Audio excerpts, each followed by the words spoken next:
Policing isn't easy, it's becoming harder, but they answered the call. You know, you have so much work ahead of you, then things to accomplish, but it is a good feeling. My shoulders are burnt. So your first challenge is to make it to graduation without me having to add a rule about you. I'm Nathan Carr. I'm a 39-year-old retired Marine after 20 years. I'm Jakob Werner. My name is Michael McDevitt. I'm Tyler Glunt. My name is Andrew Jones, 33. I currently work as an EMT for Susquehanna Township EMS, and I'm starting off with Harrisburg PD. You have a standard to hold, and we expect you to hold that standard. What happens from this day forward is going to follow you in your career. The standards are extremely high at this academy. One more. Finish it, front.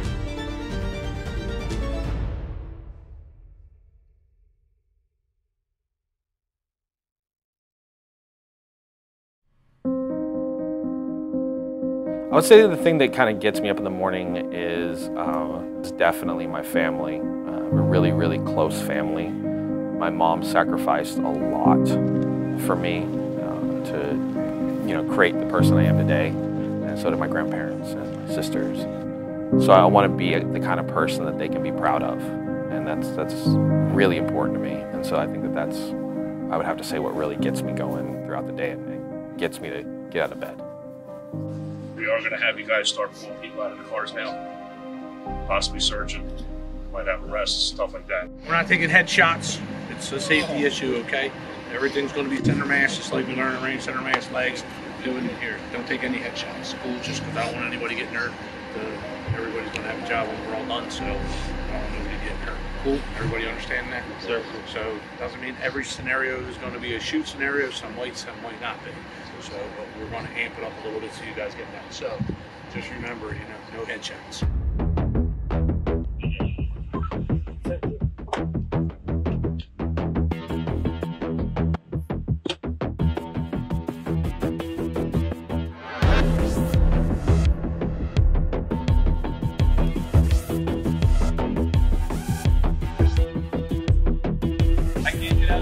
No, sir. Stay in the car. Driver's license, registration, proof of insurance. I'd like to get out, sir.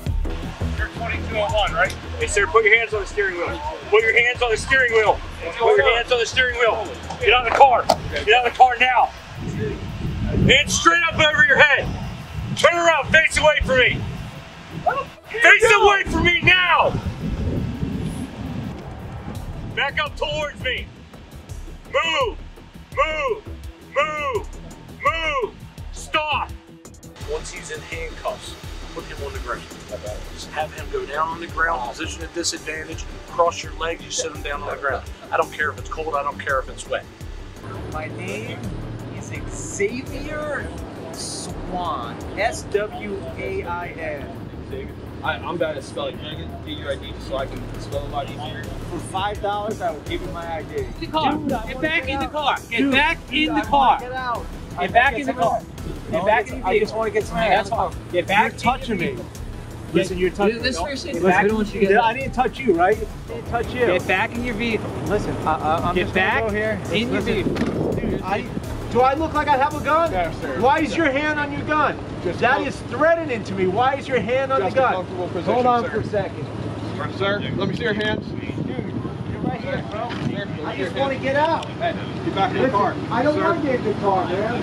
Shots fired! Shots fired!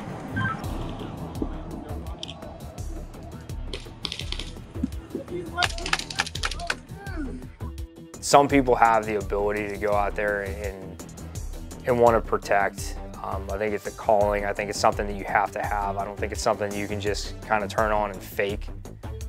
If you have the ability, the intellect, the guts and the grit to go out and do a low down, dirty, thankless job, I think that's beneficial to people that, not an insult, that don't have that ability, but you improve people's lives. We're doing handcuffing techniques today. We went over some of this stuff in the classroom throughout the week in different classes. We talked about some of the legal aspects of when you can handcuff somebody, how to handcuff somebody safely so you don't injure them. We're kind of putting it together today, as you can see, in person, and actually getting some practice reps in with it, which is good, because it's kind of one of those things where you're not going to really get it until you do it, and do it a bunch of times and kind of build the muscle memory of it. You've got to finagle as you're holding this. You've got to spin in your hand. We're in the basics of handcuffing, how to control a suspect to get in the best position to work the handcuffs, the proper manipulation of the handcuffs, and then officer safety when it comes to actually getting the handcuffs on, because the handcuffs can actually turn into a weapon against you quickly. So kind of starting from the basics, working two, I guess, moderate handcuffing techniques, and then in a little bit we'll get into, I guess, some of the more advanced handcuffing techniques.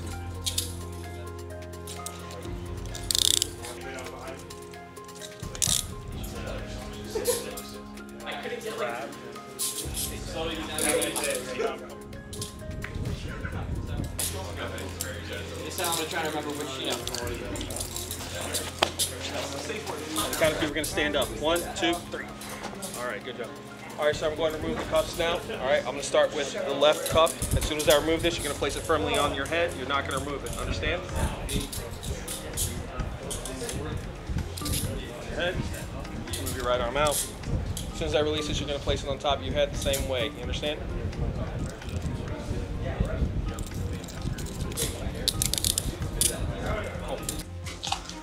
Look to your left. You're going to come up, palms up. Lift them off the ground for me. Come up. Same thing. Come in. Clamp. He's not going to be able to move anywhere. You're not. Is there any pressure on your back? No. So you're not laying on him. You're not putting any of your weight on him. You're just using it to clamp his shoulder so it doesn't move. From here. Set up my handcuffs. Push. Locking mechanism is against the back of the hand. Put your hand behind your back. Reach down, grab his fingers. This way you can come in. Very crawl, walk, run, so we're not hurting each other, and then we actually learn proper technique, because if you miss a step, again, handcuffs can turn into a weapon against the officer pretty fast. So it's not so much a high intensity, it's being carefully constructed to build you up to certain techniques.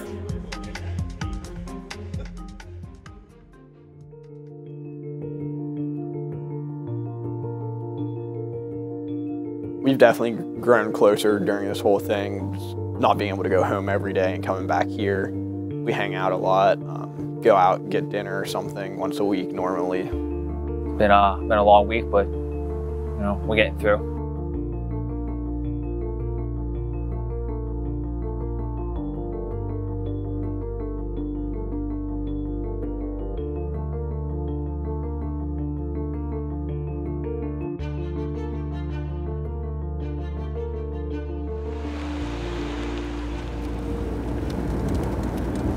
And left.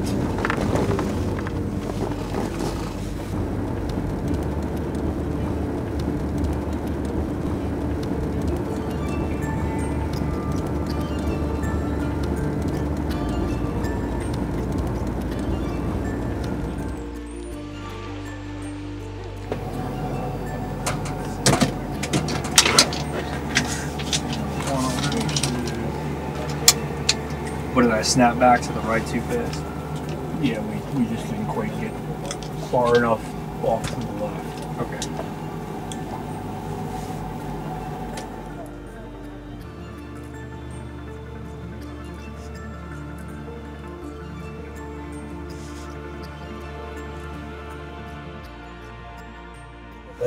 Great runs today. Thank you, sir.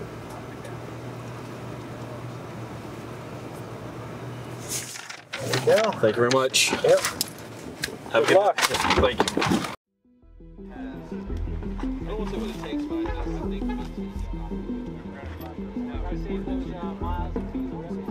Yeah, right. Present. Arms. Order. Arms.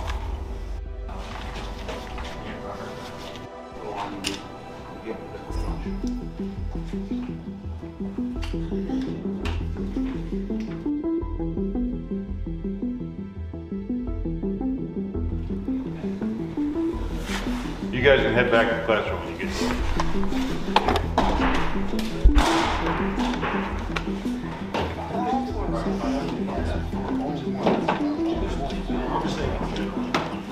I had a lot of coffee this morning. He said he can hold it for 5 to 10 minutes. That doesn't sound like something I would say.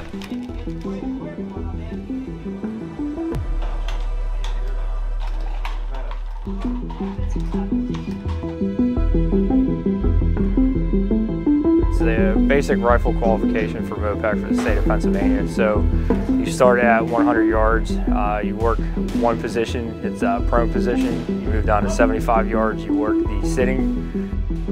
You go to the 50-yard line, you work multiple positions, so standing, kneeling. Most of those are what you consider precision shots. So you're taking your time, trying to get the best hit possible at that distance. And then as you work your way forward, the drills actually become quicker with how you're taking your shots. So you're going to fire quicker. You're still trying to look for as much precision as possible, but it's about getting rounds on the target, effective rounds on the target, as quick as you can.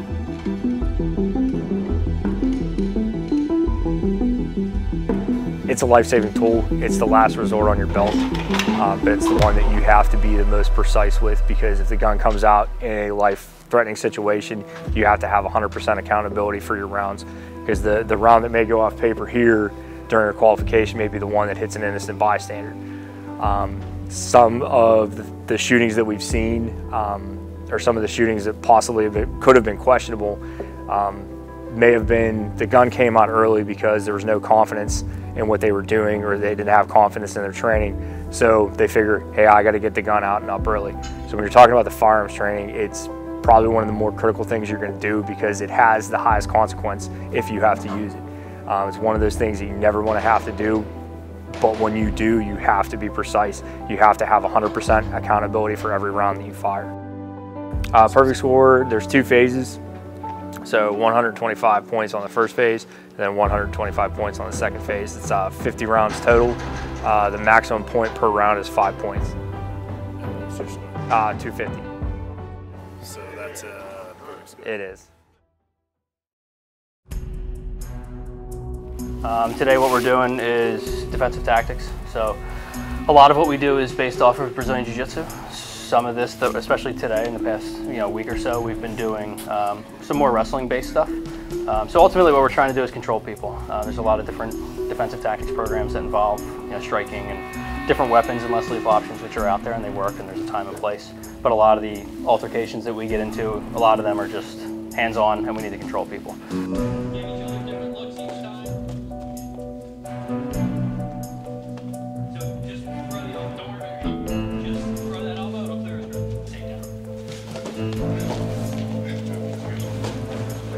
If I hold on to their arm, even if I get a Kimura, like really, if I get it really strong, they still have the option if they have any just natural, inkling, or if they have any training. If you do a somersault forward, you'll roll out of it.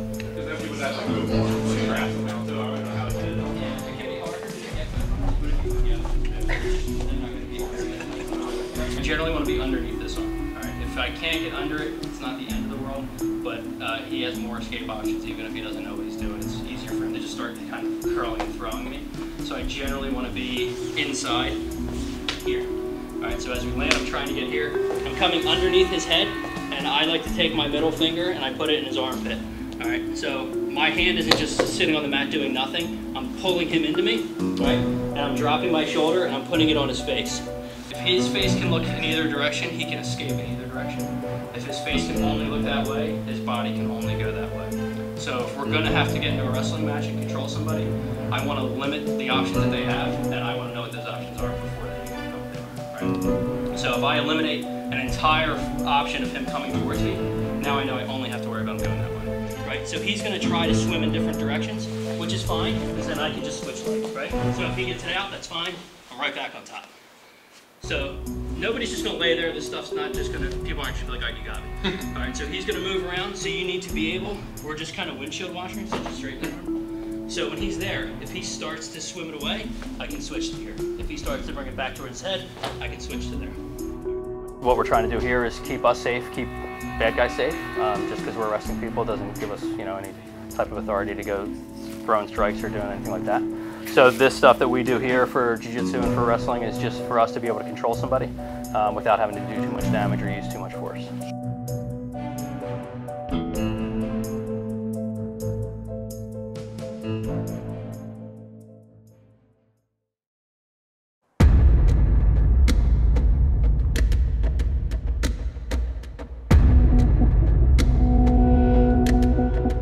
Okay, starting with the sit-ups, we're going to go in our alphabetical order. The next person will be the holder. We'll get everybody through, and then we'll go outside for the 300-meter push-ups and 1.5 miles. Okay, 35. 30 seconds left. Begin.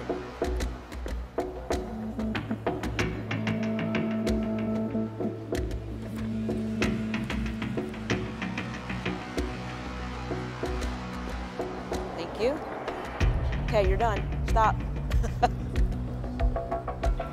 Ready, begin.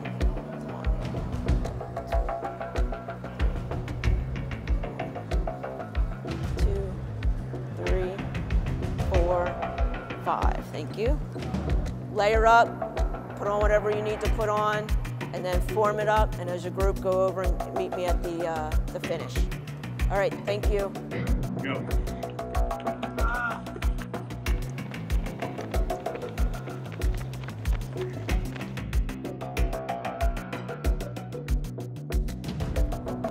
$48, $51,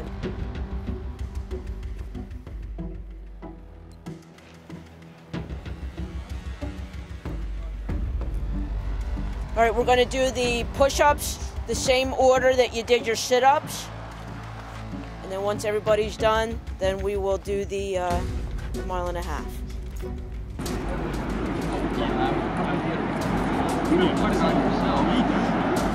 Begin.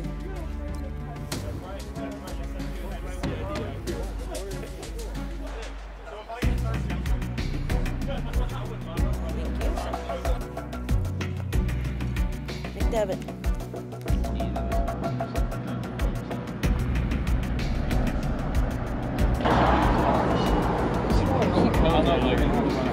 Begin.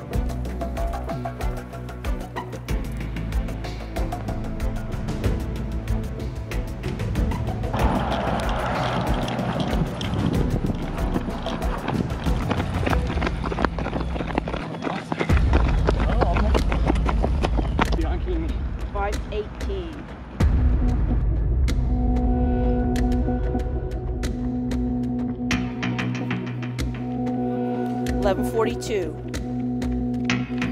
$11.45. No, take that.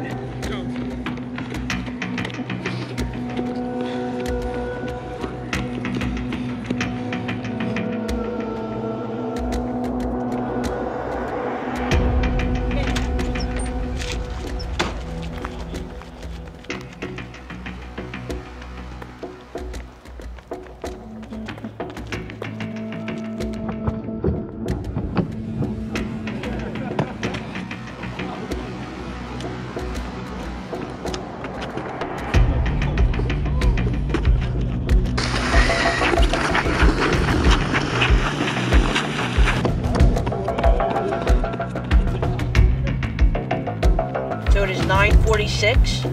So I get into the classroom between 10:15 and 10:30. Watch your video, work on your reports and your traffic tickets. Then break for lunch. If you still need to be working on your stuff during your lunch break, continue to do that. And then I want them turned in, and then you'll start with Sergeant Carey at 1,300 hours. So if I were to, something were to happen, I get injured, or something where I wasn't able to continue with the program and be a police officer, I am grateful that I have a wonderful career in EMS kind of sitting there waiting for me. It's not that I didn't transition fields because I don't love EMS. It's simply I wanted to just kind of try shifting. These cadets who go to these police academies go through a long selection process, and they have to meet the standards of the City of Harrisburg, of MOPEC, and of the academy we send them to, whether it be Temple or the Harrisburg Area Community College. What happens when you don't meet those standards of excellence? Then there's a chance they could either be disciplined or dismissed from the program. Oh no, it's all in my pocket. Odds are it's not going to happen, but you don't want to be that 0.5%. Don't take your foot off the gas yet. Until I sign those certificates, it's still up in the air. I don't want any drama. I don't want any failures. I don't want any off-duty stupidity over the next 48 hours. Is that clear? Yes, Chief.